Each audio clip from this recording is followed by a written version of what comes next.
Congratulations. You finished the first major part of the Unit 2 project.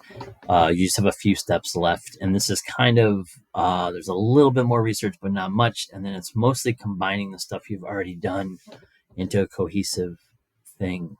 Uh, I've been a little sneaky about this, I guess, in some ways, although I think I have told you.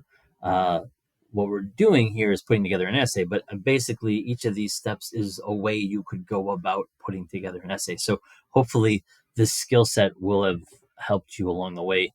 And now let's look at how we turn our research and stuff into the actual thing we're trying to produce, which is this essay at the end, right? So this is our final steps for our Unit 2 project on the Sermon on the Mount. You guys are super close, almost there.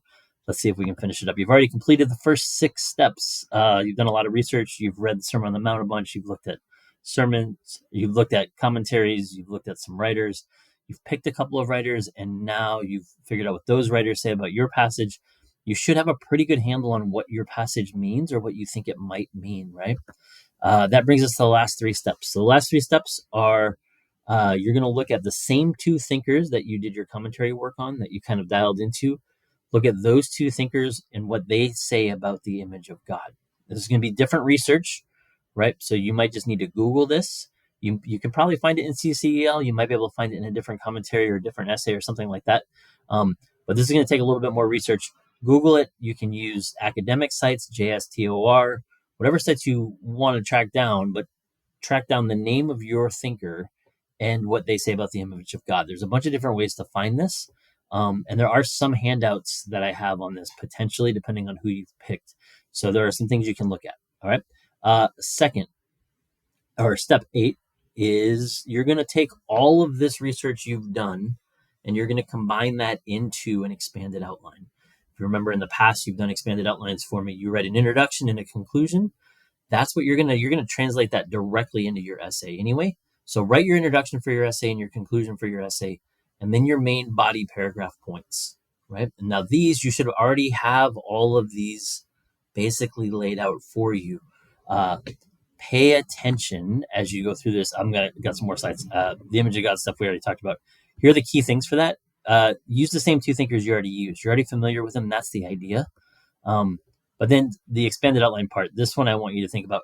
Rely on your rubric, right? We put together a rubric for you. It shows you what I'm looking for in the essay. So use the rubric to work back and forwards with the information you already have to create this expanded outline. You've done all the work already. Now you have to take that work and put it together into some sort of form. That's what I'm looking for, right? This is how you can do essays the entire rest of your life. You've done this work. Trust the work you've done and move on from there, right? But look at the rubric so that you can see how I want it formatted and what I want involved. We will come back to citing your stuff later. For now, just get everything in order. Make sure you know who said what and where it's from, and throw that together in an expanded outline. Once you have that, then step 9, and this is really the last step, you're going to turn that outline into an essay. Okay, that's the whole thing, and that essay is what you're going to submit to me eventually. But take the rubric, use the rubric to create your expanded outline. Now use your expanded outline to create your essay. All right.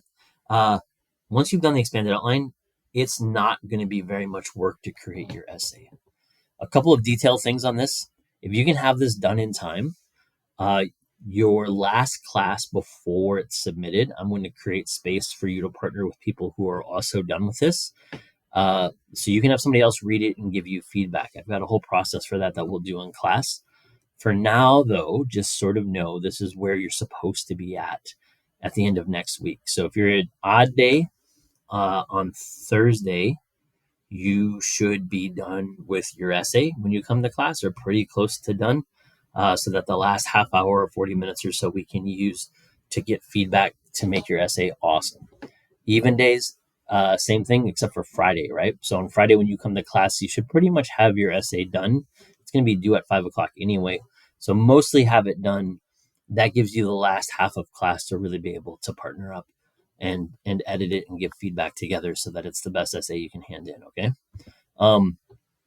This is how the details of that are going to work. You're actually going to submit your final essay on Schoology, um, but you have to have all of these parts in your notebook.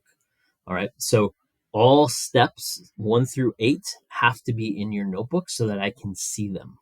Right. So your initial quotes, your initial research, your initial reading, if you have all of those, then I'll go ahead and read your essay. If you don't have all of those, I'm not even going to read your essay. Okay. So complete the steps that we have laid out on purpose for you to complete so that you're handing in something that's not nonsense, that's not AI driven, that's not any of that stuff. You've done this work, right? Trust the work you've done and use that work now to finish up. So you have, from today, you have about a week of actual days. Some of you have class today, some of you don't have class until Monday. Use your weekend. You can do a little bit of work if you're behind. If you're not behind, if you're already on step 7 or 8, you're in great shape. Use today and next class to finish up, get through this thing, and have it pretty much ready to go when you get to class on Thursday or Friday. And we'll let a partner take a look at it, give you some feedback. I can take a look at it in class. If you're already at that stage, then you can kind of finalize it and submit it on Schoology on Friday night. All right. So that's the whole thing. That's what we're looking for you to do. That's what we're trying to accomplish. All right. With that in mind, you guys are so close. Just finish it up. You've done all this work. Use the work you've done. Complete this.